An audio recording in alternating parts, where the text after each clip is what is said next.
ल दादा आज मैले हजुरलाई एउटा च्यालेन्ज दिन्छु। ल च्यालेन्ज एक्सेप्टेड। ल भन के हो त्यो च्यालेन्ज। यो गिलासको तल पैसा छ, यो गिलासलाई नछोइकिनै र नढलाइकिनै यो पैसालाई निकालेर ल्याउनु। ए भाइले दाइले च्यालेन्ज यो त बाहिर थियो, यो त इजी छ। अब यसलाई गरेर देखाउनु। यसलाई थोरै मात्रै छ हैन। ल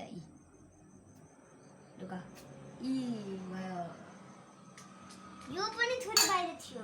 अब यसलाई गरेर देखाउनु न कसरी गर्नुहुन्छ हजुरले। ल चलो। ओम चन्द्र मन्त्र काली कलन्तर जादू मन्त्र छु हैं खै चीटिङ भयो, चीटिङ। केही चिटिङ हैन भाइ। गाइस हेर्नु न कस्तो हुनुहुन्छ। ल लेट जानु। ए आज त पार्टी गर्छु।